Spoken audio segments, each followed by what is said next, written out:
We were discussing functions. Return statement की हम बात कर रहे थे कि रिटर्न स्टेटमेंट जो है, अगर हमारा फंक्शन जो है वो कुछ भी रिटर्न नहीं कर रहा, लाइक इस केस में हमने देखा फंक्शन प्रिंट मी जो है, it is just expected to print a string message on the screen, और ये वापस जो है इसने कुछ भी रिटर्न नहीं करना अपने कॉलर को।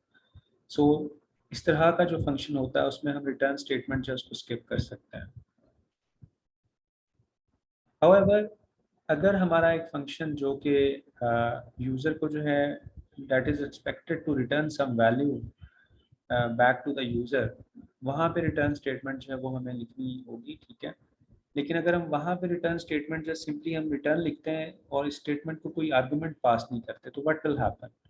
फॉर एग्जांपल हम यहाँ से y जो है इसको रिमूव कर देते हैं, सिंपली जो है this function is returning now what this function is जो है returning back to its caller. क्या ये रिटर्न कर रहा है? तो इस केस में जो है जब फंक्शन जो है वो कुछ सिंपली हमने रिटर्न स्टेटमेंट मेंशन किया लेकिन उसके साथ हमने कोई आर्गुमेंट मेंशन नहीं किया, तो रिटर्न क्या करता है? ये नन रिटर्न करता है। Let's run this program and see जो है if it successfully executes. Okay, now you can see output जो है फर्स्ट फंक्शन प्रिंट मी जब हमने कॉल किया लाइन नंबर 15 पे एक स्ट्रिंग हमने पास की फंक्शन प्रिंट मी को, उसने वो स्क्रीन पे स्ट्रिंग प्रिंट कर दी कि I am a user defined function. Second time जो है हमने क्या किया, हमने क्यूब मी फंक्शन को कॉल किया। क्यूब मी फंक्शन को हमने वैल्यू z जो कि 5 थी वो पास की, उसने उस 5 को जो है उसका क्यूब कैलकुलेट किया और y के अंदर स्टोर कर दिया, बट हमने वो y वैल्यू रिटर्न नहीं की। लाइन नंबर 11 पे आप देख रहे हो हमारी रिटर्न स्टेटमेंट जो है ये एम्प्टी रिटर्न स्टेटमेंट है, यानी इसका कोई आर्गुमेंट नहीं है। अब इस केस में जब रिटर्न के साथ हम कोई आर्गुमेंट मेंशन नहीं करते, नहीं लिखते, तो व्हाट हैपेंस कि रिटर्न स्टेटमेंट एक स्पेशल वैल्यू रिटर्न करता है जिसको नन कहते हैं। लाइक आप यहाँ पे स्क्रीन पे देख रहे हो नन आउटपुट विंडो के अंदर, the cube of 5 is none. ये नन कैसे प्रिंट हुआ कि लाइन नंबर 17 पे जब ये cube of z cube me उसको हमने वैल्यू z पास की, ये फंक्शन जो है ये उस 5 का क्यूब कैलकुलेट करके y के अंदर स्टोर कर रहा है, उसके बाद रिटर्न कर रहा है कुछ भी नहीं। जब कुछ भी रिटर्न स्टेटमेंट के साथ नहीं लिखा जाता तो वो क्या रिटर्न करता है? एक स्पेशल वैल्यू जिसको नन कहते हैं। वो नन वैल्यू जब रिटर्न हुई तो प्रिंट फंक्शन ने लाइन नंबर 17 पे यहाँ पे जब वो वैल्यू रिटर्न हो रही है तो उसने उसको नन को स्क्रीन पे प्रिंट कर दिया। यू कैन अज्यूम कि नन वैल्यू जो होती है it's just like a void value या नल वैल्यू जिसको हम कहते हैं C++ की लैंग्वेज के अंदर, कि नल वैल्यू या वॉइड जो होता है it's none is just like that, कि ये एक नल वैल्यू है। तो रिमेंबर कि जब भी रिटर्न स्टेटमेंट एम्प्टी होती है, उसका कोई आर्गुमेंट आप नहीं लिखते, तो what will be return? It will return a none value. Okay okay, another thing about the function is के इट्स क्वाइट पॉसिबल कि यूजर जब फंक्शन को कॉल कर रहा है तो वो उस फंक्शन को जो है आर्गुमेंट सेंड करना भूल जाए। फॉर एग्जांपल लेट्स से हमने यहाँ पे क्यूब मी फंक्शन जो है इसको कॉल किया, इसको जो है हम कहते हैं कि हमने कोई भी जो है वैल्यू पास नहीं की। Cube me function is expected to receive some integer value जिसका ये क्यूब कैलकुलेट करके रिटर्न करेगा। Okay, but accidentally we forget to mention here the value, the argument that cube me function will receive. Okay, in that case हम इस तरह के problems को कैसे टैकल कर सकते हैं कि जो हमारी फंक्शन डेफिनेशन है वहाँ पे हम एक डिफ़ॉल्ट वैल्यू मेंशन कर सकते हैं कि जब आपको कॉलर जो है वैल्यू सेंड नहीं करेगा तो उस केस में x जो है वो एक डिफ़ॉल्ट वैल्यू यूज़ करेगा। Okay, how we can mention that default value? तो फंक्शन डेफिनेशन के अंदर लाइन नंबर 9 पे आप देख रहे हो x को मैं असाइन कर रहा हूँ एक default value that is 4। So this default value will be used in case when user जो है he forgets to send some value when he is calling this function, like line number 17 पे again हम देख रहे हैं कि Q मी function को हम कॉल कर रहे हैं विदाउट एनी आर्गुमेंट। हमने इस फंक्शन को कोई भी आर्गुमेंट पास नहीं किया। अब दूसरी जो लैंग्वेजेस हैं वहाँ पे तो क्या होता है कि इस तरह की सिचुएशन पे एरर जो है वो जनरेट हो जाता है। कंपाइल टाइम पे ये फंक्शन जो है it is expected to receive some value और आपने उसको वो वैल्यू जो है वो सेंड नहीं की। But here in this case what will happen कि हमारा क्यू मी फंक्शन वहाँ पे मैंने फंक्शन हेडर के अंदर डेफिनेशन के अंदर डिफाइन कर दिया कि एक्स की डिफॉल्ट वैल्यू होगी 4। ये डिफॉल्ट वैल्यू उस केस में यूज होगी जब यूजर कोई भी वैल्यू जो है इस फंक्शन को नहीं भेजेगा। तो अब स्क्रीन पे क्या प्रिंट होना चाहिए, 64 प्रिंट होना चाहिए। एक्स 4 का यानी कि क्यूब प्रिंट होगा which is 64। So let's see either it works और not. Okay, you see here the output. The first function जो है it prints the string message. Print me function है, ये स्ट्रिंग मैसेज स्क्रीन पे print कर दिया। और जो क्यू मी फंक्शन है उसको हमने 5 वैल्यू सेंड नहीं की, बट फिर भी वो 64 स्क्रीन पे प्रिंट कर रहा है। वो 64 कहाँ से आ रहा है कि x की ये जो डिफॉल्ट वैल्यू हमने मेंशन की है ये उस डिफॉल्ट वैल्यू को ले रहा है और उस डिफॉल्ट वैल्यू का क्यूब कैलकुलेट करके हमें रिटर्न कर रहा है। और यहाँ पे वो जब क्यूब रिटर्न होता है जहाँ उस पॉइंट पे जहाँ से हमने फंक्शन को कॉल किया है वहाँ पे फिर वो क्यूब जो है वो वैल्यू स्क्रीन पे प्रिंट हो जाती है। So this is another way that how we can handle user errors कि जब user जो है he forgets to mention the argument तो इस तरह जो है हमारा function जो है वो खुद से default values जो हमको receive उनको use कर सकता है। Let's do the let's do the same experimentation with this print me function कि वहाँ पे भी हम एक default string mention करते हैं।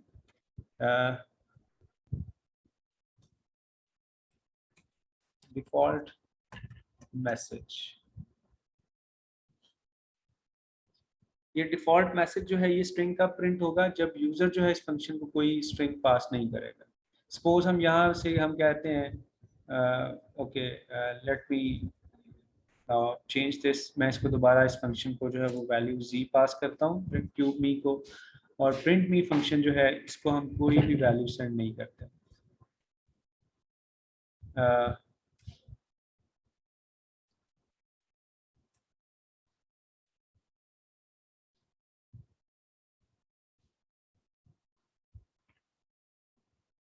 So again you can C on the screen in the output window that हमारा प्रिंट मी फंक्शन जब हमने कॉल किया हमने कोई भी आर्गुमेंट सेंड नहीं किया, बट स्क्रीन पे वो मैसेज शो कर रहा है डिफॉल्ट मैसेज।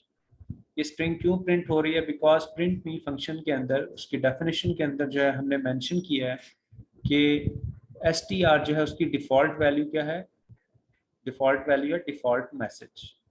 तो जब यूजर उसको कोई भी वैल्यू पास नहीं करेगा तो वो डिफॉल्ट वैल्यू वो है उसको स्क्रीन पे प्रिंट कर देगा। हाउएवर अगर यूजर जो है डिफॉल्ट वैल्यू नहीं देता तो यानी वो उसको आर्गुमेंट पास करता है इस फंक्शन को, तो उस केस में ये डिफॉल्ट वैल्यू या डिफॉल्ट मैसेज जो है स्क्रीन पे प्रिंट नहीं होता। Okay, real string. नाउ अब हम प्रिंट मी फंक्शन को जो है एक मैसेज के साथ जो है वो कॉल कर रहे हैं। अब इस केस में ये वाली जो डिफॉल्ट मैसेज है ये स्क्रीन पे शो नहीं होगी, बल्कि ये जो हमने इसको रियल स्ट्रिंग मैसेज सेंड कर रहे हैं ये उसको प्रिंट करेगा। Okay, you can see in the output window, this time it is printing on the screen real string and cube of 5 is 125. Now in both of the functions print me और cube me के अंदर हमने default values इस्तेमाल की है, but remember these default values will be overwritten। अगर हम उन अगर हम सही आर्गुमेंट्स के साथ फंक्शन को कॉल कर रहे हैं तो डिफॉल्ट वैल्यूज जो होंगी वो ओवरराइट हो जाएंगी एक्चुअल आर्गुमेंट वैल्यूज के साथ जो कि हम फंक्शन को कॉल करते हुए पास कर रहे हैं। Okay, any question up to this point? No, sir.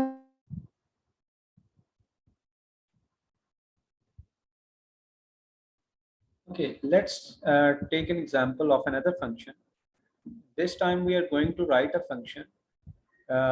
एक फंक्शन हम लिखेंगे जो कि उसको हम दो नंबर्स पास करेंगे, दो इंटीजर वैल्यूज देंगे, सेंड करेंगे, और वो फंक्शन क्या करेगा, वो उन इंटीजर वैल्यूज का हमें रिटर्न करेगा सम, एज वेल एज उनका डिफरेंस भी रिटर्न करेगा और उनका मल्टीप्लिकेशन रिजल्ट भी रिटर्न करेगा। यानी हमारा फंक्शन जो है वो दो वैल्यूज को रिसीव करेगा, दो इंटीजर वैल्यूज को, उन वैल्यूज के ऊपर जो है वो तीन ऑपरेशंस परफॉर्म करेगा, एडिशन का, सब्ट्रैक्शन का और मल्टीप्लिकेशन का, और तीनों आंसर जो है वो हमें रिटर्न करेगा। So we will this time we are going to see कि how a function can return multiple values.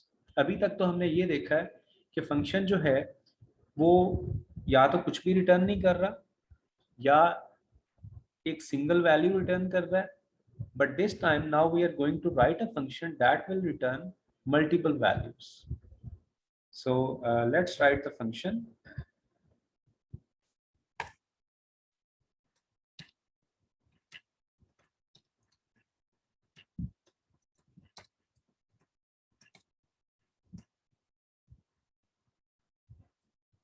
Okay, we are going to write a function that will return multiple values. So how we will write the function? Def keyword इस्तेमाल करेंगे, उसके बाद function name. Let's call this function multiple values. और ये function जो है it is expected to receive two integer values. Let's call them x and y. उसके बाद कॉलम्स आ जाएंगे, कॉलम्स विल मेंशन कि यहाँ से function body is going to start. उसके बाद इंडेंटेशन की मदद से जो है हम इसकी बॉडी के अंदर स्टेटमेंट्स लिखेंगे। The first statement is some variable and this variable will receive the addition result of these two numbers x plus y। उसके बाद सेकंड जो है वो हम डिफरेंस वेरिएबल लेते हैं। Difference variable will calculate the difference of these to values x and y। And third जो है multiplication variable, mul variable. This variable will store the multiplication result of these two numbers x and y. So we have performed three operations on these two parameters. हमारे parameters क्या हैं, x और y. Let's suppose इनकी बल्कि default values भी लिख लेते हैं कि अगर user जो है in case he forgets to mention some value, तो default values का इस्तेमाल करेगा ये 3 and y की value default value है 2. Okay, now we have to return these three answers. हमें ये sum को भी return करना है, difference को भी return करना है और multiplication result को भी return करना है. So we have to return the three values to the user, to the caller. So return statement mention करेंगे और return क्या कर रहे हैं, sum comma difference comma multiplication result. So this is how we can mention कि हमारा function जो है वो तीन values return कर रहा है, sum, difference और multiplication. Now let's call this function. इसकी जो है इसको कॉल करने के लिए जो हम लिखते हैं, suppose हम दो वेरिएबल्स डिफाइन करते हैं, a जो है it is 7, there is another variable b, it has the value suppose 5, and now we will call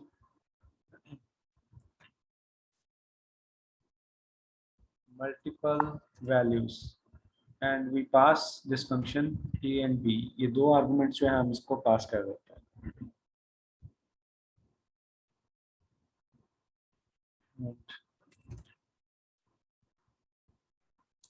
Print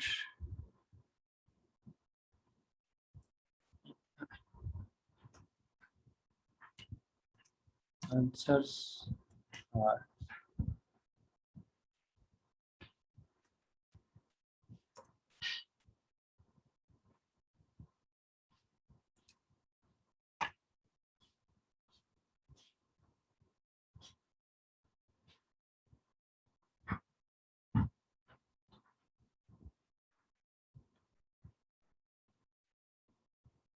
okay. So here is the output of running this program. हमने क्या किया, हमने दो variables लिए ए और बी, उनको वैल्यूज 7 और 5 assign की। उसके बाद हमने ये वो फंक्शन कॉल किया मल्टीपल वैल्यूज फंक्शन, और उसको हमने आर्गुमेंट सेंड कर दिए ए और B. Now this function multiple values will be called. Now here is the function on line number 16, multiple values। और ये फंक्शन जो है x के अंदर जो है a का आके वैल्यू स्टोर हो जाएगी, डिफॉल्ट वैल्यू ओवरराइट हो जाएगी 3, it will be replaced by 7 because a की वैल्यू जो हम सेंड कर रहे हैं दैट इज 7। सो x की डिफॉल्ट वैल्यू जो है it will be replaced by 7। Likewise y की जो डिफॉल्ट वैल्यू 2 थी that will be replaced by the second argument b जिसकी वैल्यू 5 थी। सो x is 7 and y is 5 when we will call this function। ठीक है, उसके बाद 5 + 7 सम के अंदर क्या आंसर स्टोर हो जाएगा 12। इसी तरह डिफरेंस जो है x minus y that is 7 minus जब 5 करेंगे तो डिफरेंस वेरिएबल के अंदर क्या स्टोर हो जाएगा 2। और थर्ड जो है मल्टीप्लिकेशन वेरिएबल के अंदर, मल वेरिएबल के अंदर क्या स्टोर होगा 7 इंटू 5 विच इज 35, उसके अंदर 35 स्टोर हो जाएगा। Then on line number 20 we are going to return 3 values। कैसे रिटर्न कर रहे हैं, उन वेरिएबल्स को हमने कॉमा सेपरेटेड लिस्ट के थ्रू मेंशन किया। पहला वेरिएबल मेंशन किया comma, second variable comma, third variable. So 3 values जो है वो हमारा ये फंक्शन रिटर्न कर रहा है। सम के अंदर पड़ा हुआ है 12, डिफ के अंदर जो है 2 स्टोर्ड है और मल के अंदर 35 स्टोर्ड है। So these 3 values will be return at this point, line number 27 पे जहाँ पे फंक्शन कॉल हो रहा है, यहाँ पे ये वैल्यूज रिटर्न होंगी और ये प्रिंट फंक्शन को पास हो जाएंगी। प्रिंट फंक्शन उनको स्क्रीन पे फिर प्रिंट कर रहा है। So you can see here the output in the output window that answers are 12, 2 and 35। So this is how we can receive multiple values from a function। Okay, let's suppose user जो है he forgets when he is calling this function multiple values, he forget to mention the second variable b। वो just इसको एक जो है वो value send कर रहा है एक ही आर्गुमेंट सेंड कर रहा है। अब इस केस में व्हाट शुड हैपन, सेकंड जो वैल्यू है ये फंक्शन ये डिफॉल्ट वैल्यू y की इस्तेमाल करेगा that is 2। So let's check. Okay, as you can see हमने a की वैल्यू विच इज 7 वो पास की, तो x is 7 and y is 2। Because y को हमने कोई भी वैल्यू पीछे से सेंड नहीं की जब फंक्शन को कॉल किया, सो y की डिफॉल्ट वैल्यू इस्तेमाल होगी दैट इज 2। जबकि x की जो है रियल वैल्यू विच इज जो कि a की वैल्यू ये रिसीव कर रहा है 7 वो इस्तेमाल करेगा। सो 7 + 2 that would be 9, 7 - 2 that would be 5 और 7 × 2 दैट इज 14। और ये वैल्यूज जो है एज इट इज स्क्रीन पे प्रिंट हो रही है कि आंसर्स आर 9, 5 और 14। So this is a demonstration that how we can write a function that returns multiple values, more than one value जो है हमारा function जो है वो return करेगा।